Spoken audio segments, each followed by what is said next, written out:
I'm Marie Levy Pabst. I'm the founder of Create Balance, and I help parents maximize time and energy on what matters most using systems. So I'm here today to share four steps to dealing with feeling overwhelmed at work. And I'll just say, I've been hearing a lot from folks about this recently. A lot of folks I know came back from the recent long weekend to a Monday morning, and they were just like, oh my gosh, there is way more to do today and this week than I can possibly get done. You know that feeling where there's more to do than there is time to do it?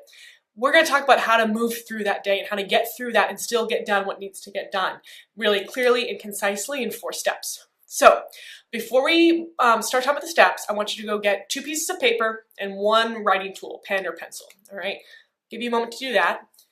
While you're looking for your papers and pen, I just want to mention that at the end of this video, I'm going to share some exciting news about Create Balance on your terms, so I hope you stick around for that. All right, you should have your 2 sheets of paper and a pen by now. So we're going to go through 4 steps to deal with feeling overwhelmed at work. All right. While we get started, go ahead and drop in the comments. What's your job? I'm a teacher, so a lot of my examples come from that. I also have some examples from being an entrepreneur with Create Balance. But I'd love to hear what your job is, or if you have more than one, go ahead and drop them in the comments so we can know where you're coming from. All right, step 1 to dealing with work overwhelm.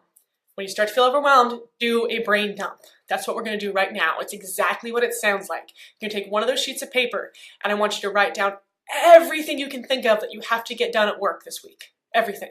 That's scary, I know. Stick with me. All right? It could be random tasks, it could be projects, it could be talking to people, whatever it is. I want you to write down everything you're thinking about that has to get done at work this week.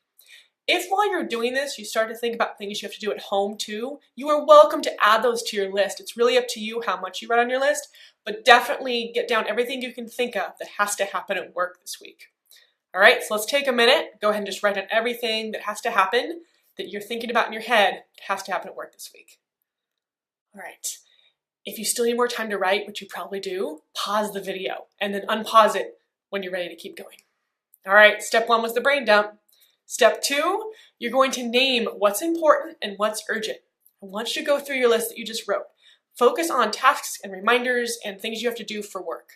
I want you to put something either next to each item. You're either going to put the letter I if it's something important, something that like is really important, is important to you keeping your job, is important to doing a good job, or is important to some of your really deep professional values.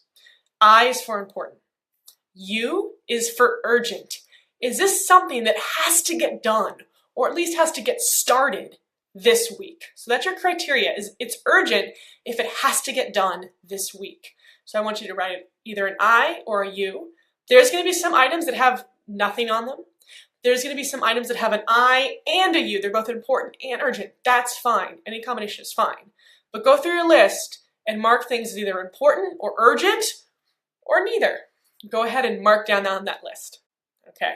As always, you can pause if you need more time. All right, next, I want you only to look at items that are urgent. And I want you to start, if you have any items that are both urgent and important, I want you to start with those. And all I want you to do is look at each item and make sure it's actionable. So here's what I mean.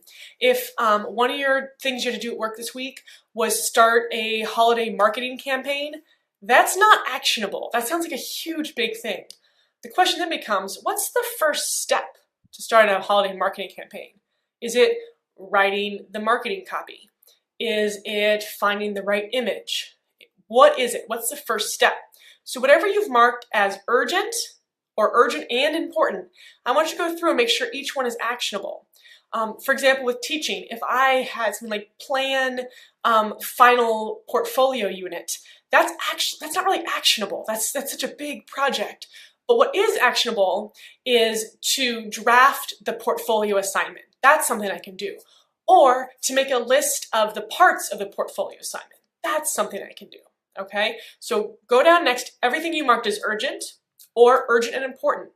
I want you to write down what is the action step for that. Maybe it's all what you already wrote down. Maybe you already wrote down, call Stacy about, the meeting last week. That's probably actionable enough. If it's actionable enough, fine. But if it's not, write down what's the next step you have to take, the next concrete, actionable first step. All right? So go ahead and write that down. Make sure everything that you've labeled urgent or urgent and important is actionable. All right, as you're doing this, in the comments, go ahead and share what is one of the tasks, what is one of the actionable tasks that needs to get done that's in one of that urgent category. Go ahead and share that in the comments when you have a moment. All right, and now we're going to do step 4. There's one more material that you need to have that I forgot to mention at the beginning. Get out a timer. If you have your phone, you probably can use that. I want you to set a timer for 30 minutes. And what you're going to do is you're going to look at your list and say what's urgent and what's important. And you're going to go ahead and just start doing one of them. You're going to start doing one of them. So go ahead and start, if the first thing you had was drafting marketing copy, set a timer for 30 minutes and just start working on it. If the first thing to do was draft a portfolio assignment, set a timer for 30 minutes and just start doing that. Now, depending on your work situation, 30 minutes might be too long. Maybe you only have 10-minute chunks to work in, or maybe you have an hour. It's really up to you. 30 minutes is a little arbitrary, but I find it's a good concrete amount of time to keep you focused, all right? So you actually start working on them, all right? And then the last thing you're gonna do is after those 30 minutes, after those first 30 minutes are up, and you've been really productive and really focused on 1 or 2 tasks, then you're gonna look at your list one more time. And on that second piece of paper, remember I told you get 2 pieces of paper? On that second piece of paper, I want you to go ahead and list all of the urgent tasks and action steps on that second list. That second list, that becomes your to-do list for the week. So rather than having everything flood in your head with everything that has to happen in the next 2 or 3 weeks, get focused on this week. And then every day you can focus in, what am I gonna get done today? All right, so those are the 4 steps, that process you can go through. When you're overwhelmed at work, it also works for home. But essentially all you're doing is taking all the stuff that's floating in your head where it gets really messy and really vague, and you're getting it out of your head. It's always step 1 with the brain dump.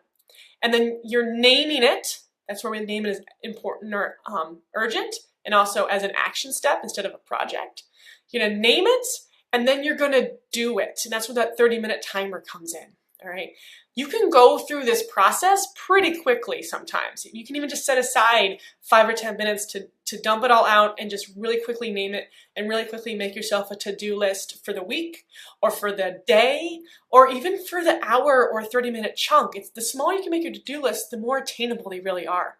So that's what I want you to walk away with today, is that when you're overwhelmed at work, go through the steps, get it out of your head, name what has to be done, and then start doing it and use time to keep you moving along, all right? So that's how you deal with work overwhelm.